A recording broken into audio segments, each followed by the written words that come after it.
Daniel Cormier and Jon Jones last squared off in 2015.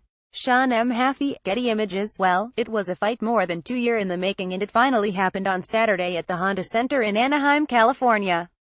Daniel Cormier and Jon Jones finally had their rematch, and once again, it went Jones's way. Read on for round-by-round analysis of this fight and all the other main card fights.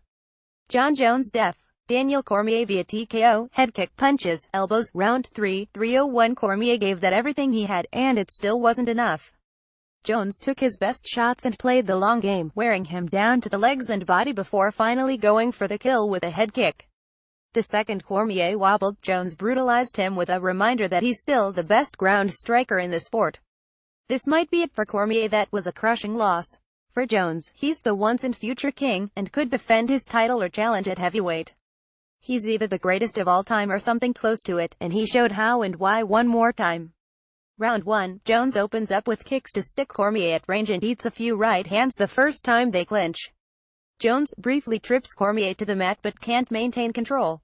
Cormier's trying to pressure and close the distance, but Jones's sense of the range is so good. There's no sign of ring rust despite the 15-month layoff for the former champion. Cormier's keeping the distance closer than he did in the first fight, but instead of eating kicks, he's eating straight punches and hooks in the pocket.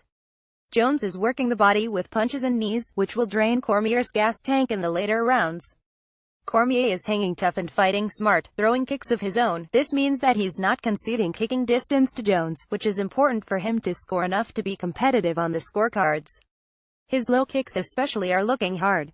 Cormier catches Jones with a nice combination and backs him to the fence. Unlike the first fight, his pressure is much more effective this time. Another hard right hook lands for Cormier. He's finishing his combinations with low kicks, which is a great move. Razor-thin round, but 10-9 Jones. Round 2, Jones opens up in the middle of the cage, trying to maintain his range. Cormier is jabbing and working combinations as he enters the pocket to give Jones something to think about, and he's countering every time Jones throws something in range.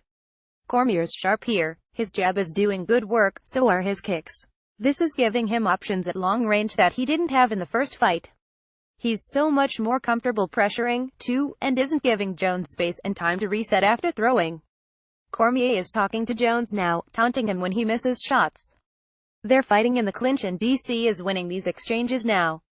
All of the momentum is running toward Cormier. The question is whether Cormier can maintain this pace into the later rounds, because Jones is still landing to the legs and body. 10-9 Cormier and 19-19 overall. Round 3, Jones opens up by going to work on Cormier's legs and body. He's looking sharper here, especially with his footwork. His pivots were slow and imprecise early, and now he's getting out of range easily after throwing. Cormier is chasing a bit more now instead of cutting off.